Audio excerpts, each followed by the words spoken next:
Good morning students. कैसे हैं आप सब। उम्मीद करता हूं कि आप सभी स्वस्थ होंगे, सकुशल होंगे और नियमित रूप से अपनी पढ़ाई कर रहे होंगे। लास्ट वीडियो में हमने कुछ न्यूमेरिकल्स डिस्कस किए थे जिसमें हमने यूज किया था किरचॉफ लॉ को। आज की इस वीडियो में हम पढ़ने वाले हैं अपना एक नया टॉपिक, व्हीटस्टोन ब्रिज। तो यदि हम बात करें कि व्हीटस्टोन ब्रिज है क्या या किस लिए यूज किया जाता है।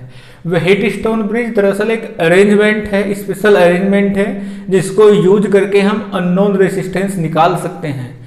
इस अरेंजमेंट में ये 4 रेसिस्टेंस होंगे और एक अननोन रेसिस्टेंस जो होगा उसको हम अनदर 3 की टर्म्स में कैलकुलेट कर सकते हैं। तो चलिए आइए समझते हैं कि व्हीटस्टोन ब्रिज कैसा अरेंजमेंट है और कैसे हम इसको सोल्व कर सकते हैं। तो स्टार्ट करते हैं।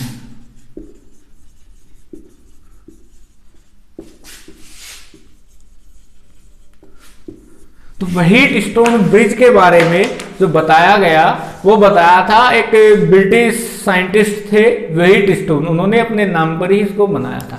उन्होंने कहा कि एक क्वाड्रिलेटरल है, मैंने मान लिया जी ये है क्वाड्रिलेटरल और ये हो गई इसकी 4 आर्म। उन्होंने कहा कि एक क्वाड्रिलेटरल की यदि चारों आर्म में एक एक रेसिस्टेंस कनेक्ट हो, चारों आर्म में लगा हो एक एक रेसिस्टेंस और इनका मैंने आर्म का नाम ले लिया ABCD। तो 4 आर्म में हमने एक एक रेसिस्टेंस लगा लिया, इसको मान लिया P, Q, R और S। हमने चारों रेसिस्टेंस के नाम रख लिए। फिर इसके बाद उन्होंने कहा कि यदि एक डायगोनल में लगा हुआ हो गैल्वेनोमीटर, ये BD एक डायगोनल है जिसमें मैंने लगा दिया एक गैल्वेनोमीटर। और फिर कहा कि जो दूसरा डायगोनल है AC, यदि एक सेल से कनेक्ट हो तो सेल से क्या फ्लो होगा जी, करंट फ्लो होगा। वो इस पूरे सिस्टम में, इस पूरे अरेंजमेंट में फ्लो होगा। लेकिन यहां पर उन्होंने बताया कि यदि गैल्वेनोमीटर में कोई डिफ्लेक्शन ना हो, इफ G में क्या है, नो डिफ्लेक्शन, यदि गैल्वेनोमीटर में कोई डिफ्लेक्शन नहीं है तो इन रेसिस्टेंस का रेशियो सेम होगा, P/Q इक्वल होगा R/S के। दो एडजेसेंट रेसिस्टेंस का रेशियो अनदर 2 के रेशियो के इक्वल होगा।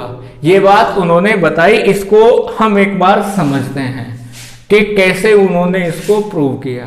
तो हम यहां पर बात करें एक बार, फिर इस पॉइंट को, डायग्राम को बनाते हैं और फिर प्रूव करते हैं कि ऐसा कैसे आया।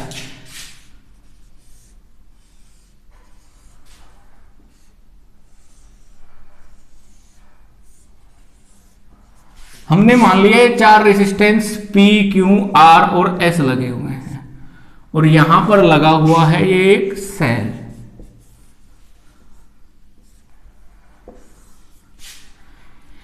और यहां लगा हुआ है एक गैल्वेनोमीटर।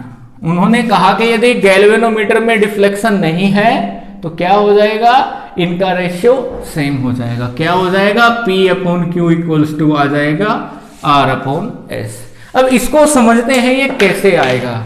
हमने मान लिया कि यहां से करंट फ्लो हुआ I, यहां इस पॉइंट पर आने के बाद ये I जो करंट है ये कितनी जगह डिवाइड हो जाएगा, ये 2 जगह डिवाइड हो जाएगा। यहां पर मान लिया मैंने I1 चला गया पास हुआ और इधर से कितना I2। इस पॉइंट पर आने के बाद I1 फिर 2 जगह डिवाइड होगा। यहां पर मैंने मान लिया IG गया, G गैल्वेनोमीटर लगा हुआ है, इस आर्म में मान लिया कितना करंट आ रहा है, IG। आगे कितना जाएगा, I1 माइनस IG। यहां नीचे से कितना आ गया, I2। ऊपर से कितना आ गया, IG। तो इधर कितना जाएगा, IG प्लस I2। नीचे से चला गया यहां पर IG प्लस I2 और ऊपर से आ गया I1 माइनस IG और नीचे से I2 प्लस IG से IG कैंसिल, तो टोटल कितना करंट आया, I1 प्लस I2। और यहां पर हमने देखा है I1 और I2 का सम कितना है, I। तो हमने सबसे पहले इस अरेंजमेंट में करंट का डिस्ट्रीब्यूशन देख लिया कैसे हुआ। सेल से I करंट फ्लो हुआ, एक आर्म में I1 चला गया, दूसरी आर्म में I2 चला गया, यहां पर I1 फिर दो जगह डिवाइड हो गया, एक में मान लिया IG तो दूसरी में जाएगा बचा हुआ कैसे निकालेंगे, I1 माइनस IG, नीचे I2 आया, ऊपर से IG आया, तो आगे कितना जाएगा IG प्लस I2, और फाइनली यहां पर ऊपर से वो और नीचे से ये कितना आ गया I। इसके बाद हम दे लेते हैं इनको नाम ABCD और सेल का नाम रख लेते हैं E। तो हमारे पास यहां पर क्लोज्ड लूप हो गया ABDA, ये वाला ABDA। अब ABDA में कितने रेजिस्टेंस लगे हुए हैं, P, G और R, क्योंकि G क्या है, गैल्वेनोमीटर एक डिवाइस है, इलेक्ट्रिक डिवाइस, वो भी कुछ ना कुछ रेजिस्टेंस ऑफर करेगी। अब क्या निकालते हैं हम, किरचॉफ लॉ को अप्लाई करते हैं। किरचॉफ लॉ क्या कहता है, net potential between the net potential between resistance या टर्मिनल ऑफ रेजिस्टेंस, सभी रेजिस्टेंस के एंड्स के बीच में कितना पोटेंशियल होगा, उसका रिजल्टेंट किसके इक्वल होगा, उस क्लोज्ड लूप के ईएमएफ के इक्वल होगा। तो यहां पर तीन रेजिस्टेंस लगे हुए हैं, P में कितना करंट फ्लो हुआ I1, G में कितना करंट फ्लो हुआ IG, R में कितना करंट फ्लो हुआ I2।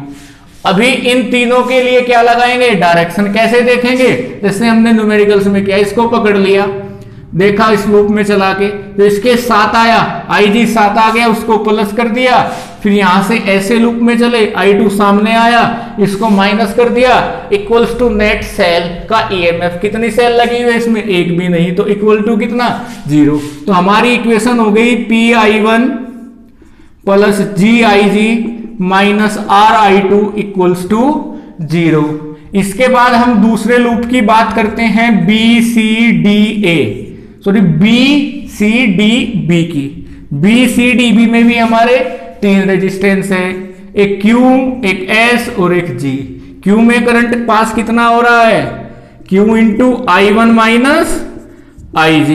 S में कितना करंट पास हो रहा है, IG प्लस I2, और G में कितना करंट पास हो रहा है IG। अब इनके साइन देखते हैं, इसके साथ चले, ये अपोजिट डायरेक्शन में माइनस, ये भी अपोजिट डायरेक्शन में माइनस, इक्वल टू कितना, नेट क्लोज्ड लूप का EMF, इसमें कोई भी सेल नहीं है, कितना आ गया 0। तो ये भी एक हमारी इक्वेशन हो गई, ये इक्वेशन 1 मान ली, ये इक्वेशन 2 मान ली। अब चलते हैं वापस उसी कंडीशन पर, क्या बताया था, ये बताया था व्हीटस्टोन ने कि यदि यहां पर कोई डिफ्लेक्शन नहीं है तो रेजिस्टेंस सेम होगा, या रेजिस्टेंस सेम है, रेजिस्टेंस का रेशियो सेम है, तो यहां पर कोई डिफ्लेक्शन नहीं होगा। मैंने मान लिया if no deflection in galvanometer, then क्या हो जाएगा, IG की वैल्यू 0 हो जाएगी, क्योंकि जब कोई डिफ्लेक्शन नहीं है इट मींस वहां से कोई करंट पास नहीं हो रहा है, और यदि कोई करंट पास नहीं हो रहा है तो तभी तो डिफ्लेक्शन नहीं आएगा, यानी कि डिफ्लेक्शन नहीं है तो IG की वैल्यू 0 पुट करते हैं दोनों इक्वेशन में। इसमें फर्स्ट इक्वेशन में जब मैंने पुट किया तो PI1 ये G इंटू IG 0 हो गया, minus R into I2 equals to 0, RI2 को ले जाऊं उधर, तो PI1 इक्वल्स टू आ गया RI2, इसको मान लिया थर्ड इक्वेशन।